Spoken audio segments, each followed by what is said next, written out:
Why would South Central College want to use WIDS anyway? Consider these two brand new instructors, Franny and Tom. When Tom was asked to teach dental health safety, he had never taught it before, so he did what he thought was logical. He sought out and found what he considered to be a pretty good book on the subject. He designed his course and schedule around the book. After all, it seemed pretty complete, and he covered all the materials that the book covers. Next, he found a test bank that had a lot of questions that he could use. They didn't match up exactly with the book, but they weren't too bad. Next, he cranked out some PowerPoints, and he taught his lectures based on the text. Now, Franny, she teaches the same course, but takes a different approach to the planning. She takes a bit more time with the upfront planning. She started using WIDS. Franny looked at how her course fit into the program as a whole. Next, she looked at her CCO and specifically the competencies of that course. She checked the competencies that her students will have to achieve and what things they'll need to learn to achieve that competency so they can be successful and move on to the next course in the program. She planned the assessments very purposefully. She had the assessment designed with competencies in mind. She used WIDS to create a scoring guide for assessing them. Next, Franny created her learning plans with defined assignments, specifically related to the competencies. She used the same textbook as Tom, but she noticed that the book taught some competencies that were not listed on her Common Course outline, so she did not use those portions of the text.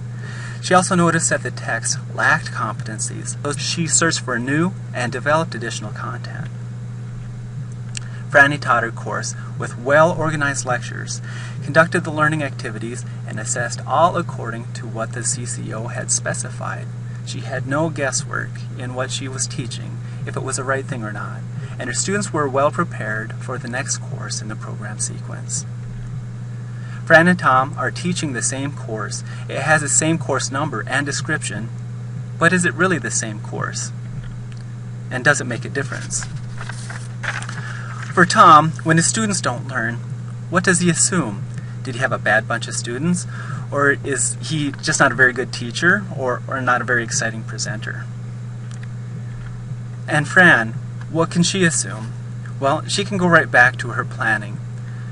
What didn't they learn? What assignments lead to that competency? Was assessment appropriate? What can I do to change how I teach this? And how can I make this better? Am I actually teaching what I say I'm supposed to be teaching? And am I assessing it?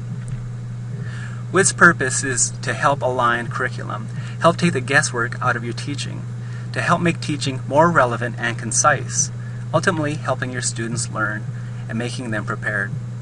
This quote pretty much says it all. Misalignment between course objectives, classroom activities, and assessment can often be the basis of students' lack of learning. Researchers have found that the lack of excellence in student learning is caused not so much by ineffective teaching, but by misalignment between what instructors intend to teach and what they actually teach and what they test. So even though Tom did a lot of work on his course, he misses the mark. The extra planning that Fran does really pays off. She looked at the CCO and planned her course, and the students learned according to it. When the semester is over, she adjusts. It's so much easier when you have a plan. When you plan using WIDS, it's so much easier to know what to teach, how to teach it, and know when your students have learned it, and adjust your teaching when necessary.